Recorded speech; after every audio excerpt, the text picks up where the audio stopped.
These are your notes for Unit 12, Day 3 of Pre-Calculus. If you would like to see the warm-up, review question, or any homework questions we covered in class today, just look at the finished notes. So today we are going to prove mathematical statements using a process called induction. So we're going to do proofs by induction today. So there are a couple steps in order to do a proof by induction. So you're going to start with a statement.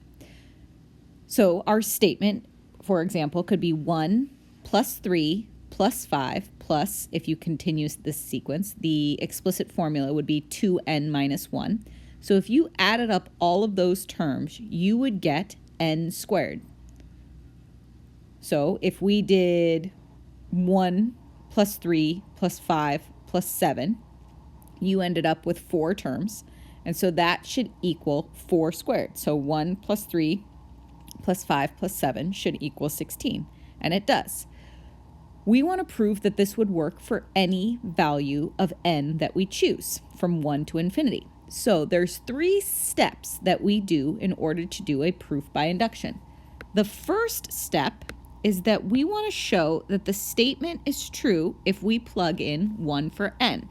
So we want to show that our statement 2n minus 1 is equal to n squared. So we want to show that when we add up 1 plus 3 plus 5, etc., that we get n squared. So if we just do our first one, so 2 times 1 minus 1, we want to show that that's the same thing as 1 squared, and that is a true statement. Or if we just start with the first term 1, we want to show that that's 1 squared, and it is. So the statement is true if we plug in 1. So that's the first step in any proof by induction problem, is you want to show the statement is true if you plug in 1. Your second step is just you're going to assume it's true if you plug in a value of k. So this is step 1. So step 2, we're going to assume that if we plug in k, so if we plug in n equals k, so if n equals k, then the statement 1 plus 3 plus 5 plus ... So we're just going to switch the n's to k. So 2k minus 1 is equal to k squared for any value of k. So for k is contained in our real numbers. Well, not real numbers. It's contained in our natural numbers. So 1, 2, 3, 4, 5, 6. Or I guess any positive integer. So then we need to show that it's true. So step 3 is this. We need to show that it's true. So the same statement would be true if n is equal to k plus 1. So instead of plugging in k, now we're going to plug in k plus 1. So we take that original statement, the 1 plus 3 plus 5 plus ... all the way to 2n minus 1. We want to show that that statement would be true if we plug in k plus 1. So we have 1 plus 3 plus 5 plus ... and we plugged in k, so 2k minus 1. And then now we're going to plug in 2, and then we're going to plug in k plus 1. So we're going to plug in the next value of k, so k plus 1. So one more than the k. And we want to show that's true if we plug in k plus 1. So if I plug in k plus 1 into the right-hand side for n, I would get k plus 1 squared. So we're going to plug in k plus 1 for n. Now this is where we do some mathematical manipulation. So for a proof by induction, we do not change the right side. So we need to keep the right side as k plus 1 quantity squared. So we're not going to change that at all. And what we need to do is we need to manipulate the left side so it looks identical to k plus 1 squared. Well, on a problem like this, what we do is we know what 1 plus 3 plus 5 plus ... plus 2k minus 1 is equal to. We showed that that, which is right up here, is the same thing as k squared. So now we can take, and instead of writing that whole big string, we can just call that piece k squared. So this piece right here is going to become k squared. And then we're going to add that to 2 times k plus 1, and then minus 1. I'm going to distribute this 2, so this piece is just going to come straight down. And I get k squared plus 2 times k is 2k 2 times 1 is 2, and then minus 1. Combine like terms, and we get k squared plus 2k plus 1. Now, if I factor that, can I multiply to 1 and add to 2? I can. That's k plus 1 times k plus 1, which is k plus 1 squared. So now I've shown the 3 steps of induction. I've shown that if I plug in 1, my original statement is true. I assume that it's true that if I replaced all of my n's with k's, that the statement is true. And then I want to show that it would also be true if I went one more than that k value that I wanted to plug in. So basically what we're doing is we want to show that if the statement's true for 1, then it would be true for 2. Then it would be true for 3 and 4 and 5 and 6, etc., etc. So for any number that I choose to plug in all the way through infinity, that this statement would always be true, because it'll be true for one more than the one that I assumed was true for. So we plug in 1 first. We showed that it was true. We assume it's true if we plug in k, and that we want to show that it's the same thing. It would also be true if we plugged in k plus 1 for all of the n's. And since it's true, so notice these are 2 true statements. So we have k plus 1 squared equals k plus 1 squared. Then you could say therefore, so we can do that ... in a triangle. That means therefore, or in conclusion, we've proven that 1 plus 3 plus 5 plus ... plus 2n minus 1 is equal to n squared. So we've shown that that statement is true, and this is a proof by induction. So let's look at another example. So show that the following is true for all natural numbers n. So 1 plus 2 plus 3 plus ... plus n. So if we add up the first n numbers, it's equal to n times n plus 1 over 2. And we used this earlier when we were doing summations. So again, the 3 steps are, the first step, we want to show that this statement is true if we just want it for 1. So we want to show that 1 is equal to, now plug in 1. So is 1 equal to 1 times 1 plus 1 over 2? Well, is 1 equal to 2 over 2? It is. So it is true if I plug in 1.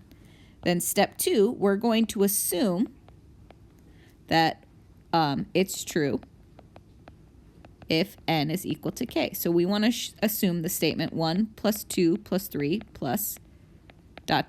plus k is going to equal k times k plus 1 over 2. So we want to assume, if n equals k, then 1 plus 2 plus 3 plus ... plus k is equal to k times k plus 1 over 2. So we're going to assume that that statement is true. Now we want to show that if n is equal to k plus 1, then now we're going to plug in k plus 1 for my n. So 1 plus 2 plus 3 plus ... plus k plus 1. We want to show that that's equal to, now all of these n's in the original statements are going to become k plus 1's. So k plus 1, k plus 1 times k plus 1 plus 1. So I plugged in k plus 1 in for the 2 n's up top. So we want to show that the left side and the right side are equal. Well, we're going to do the same trick that we did last time. We know that 1 plus 2 plus 3 plus k, and we have the 1 plus 2 plus 3 plus k right here, is equal to k times k plus 1 plus 2. So I'm going to substitute that in right there. So this is going to become k times k plus 1 over 2. And then we still have this k plus 1. So plus k plus 1 is going to equal, and we want to show that it would equal that right side. And so remember, this is the side that we don't change. So we need to prove that those two sides are identical. So let's simplify this. I have a fraction, not a fraction, so I'm going to get a common denominator. So I'm going to multiply this one by 2. So now I have k times k plus 1 plus 2 times k plus 1 all over 2. Now if you notice, both of the top terms have a k plus 1 as a factor. So it's like factoring by grouping. I can pull that k plus 1 out of both of those terms. And so if I pull a k plus 1, then I'm left with a k and a 2, so k plus 2, and then over 2. And so I have k plus 1 times k plus 2 over 2, which is exactly what I wanted it to equal because that's the right side. So then therefore, the statement 1 plus 2 plus 3 plus ... plus n is equal to n times n plus 1 over 2. We showed it by proof by induction. If you didn't want to factor by grouping on this step, you could have distributed. So k times k is k squared, k times 1 is k, and then 2 times k is 2k, 2 times 1 is 2, and so we have k squared plus 3k plus 2, which would factor into k plus 1, k plus 2. So you could have gone through the long method and showed that that would also factor to k plus 1, k plus 2. So again, the 3 steps for induction is you want to show that the statement is true if you plug in 1. You assume it's true if you plug in k. And then you want to show that it would be true if you plugged in k plus 1. All right, let's look at, well, this one we've already done. So you guys could pause the video and try this one again. This is the one that we did as our first proof by induction. So you could pause the video and try this one again on your own, step 1, 2, and 3. And then you can scroll back up to the when we did it earlier and see how you did. All right, so this one's a little bit different. So show that the following statement is true for all natural numbers n, and the natural numbers are 1, 2, 3, 4, ... They're all. So in order to show, we've got to go through the 3 steps. So we want to show that it's true if n equals 1. So if I plug in 1 for n, is 2 to the first power greater than 1? It is. So it's true if we plug in 1 for n. Now we're going to assume if n is equal to k, then the statement 2 to the k is greater than k is true. So we're just going to say that that statement is true. Now we want to prove that if n is equal to k plus 1, then 2 to the k plus 1 is going to be greater than k plus 1. So we want to prove that that statement is true. All right, so this one's a little bit different because we're not proving two things are equivalent. We're trying to prove that the left side is greater than the right side. So let's think about how we could write these two sides. So 2 to the k plus 1 is the same thing as 2 to the k times 2. Do you agree with that? Well, remember the rule is if they have the same base, you can add the exponents. So 2 to the k times 2 to the first would be 2 to the k plus 1. So this works. And we want to show that that statement is greater than k plus 1. Well, we know that 2 to the k by itself is greater than k. So we know that 2 to the k is greater than k. Well, all I'm doing is I'm changing that by multiplying by 2. So let's multiply this statement by 2 on both sides. So this statement becomes 2 to the k times 2 is greater than 2k. Well, 2k is the same thing as k plus k. So this statement could be 2 to the k times 2 is greater than k plus k. Well, we've already shown that it's true if we plug in 1. So that means that k, in this case, is going to be greater than 1. Well, if k is greater than 1, then k plus k has to be greater than k plus 1. Well, now we've shown what we want to show, because we want to show that 2 to the k plus 1, which is the same thing as 2 to the k times 2, is greater than k plus 1, which we've done. So we have 2 to the k plus 1 has to be greater than k plus 1. And so we've shown that that statement is true. So then, in conclusion, our original statement, 2 to the n, has to be greater than n. So that one's you kind of have to work your way around that. So in inequality statements, you kind of have to rewrite it and then think it through and break some things down. All right. Our last one. So trying to show that something is divisible by a given number. Again, you're going to do some math magic is what I'm going to call it. So sometimes on these ones, you're going to add and subtract the same term so that you can factor and get something that you want. So we want to show that 3 to the n minus 1 is divisible by 2 for all natural numbers n. So regardless of what value I plug in for n, 3 to the n minus 1 is going to be divisible by 2.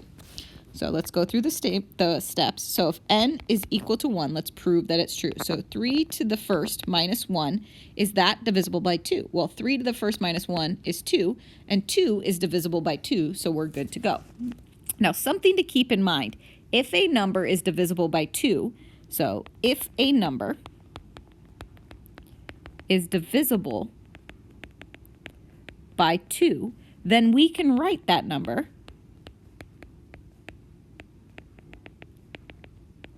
as 2 times some sort of natural number m, which means that it has a multiple of 2 as part of the number. So, for instance, we know that any number that's divisible by 2 is a multiple of 2. So 2, 4, 6, 8, etc. All of those numbers are divisible by 2, so we can write them as 2 times a number. Or if a number was divisible by 3, we could write it as 3 times a number. Or divisible by 7, we could write it as 7 times a number. So that means that's going to help us later on. So now for step 2, we want to assume if n is equal to k, then plug in k, 3 to the k minus 1 is divisible by 2. Or we can write that as 3 to the k minus 1 is equal to 2 times some number m. So that's another way of saying that it's divisible by 2. So we're going to assume that 3 to the k minus 1 is equal to 2m, meaning it's divisible by 2. So now we want to show or prove if n is equal to k plus 1, then 3 to the k plus 1 minus 1 is divisible by 2. So we want to show that that is also equal to 2 times some number. All right, so what can we do here? So we have 3 to the k plus 1 minus 1, and we want to show that that's divisible by 2.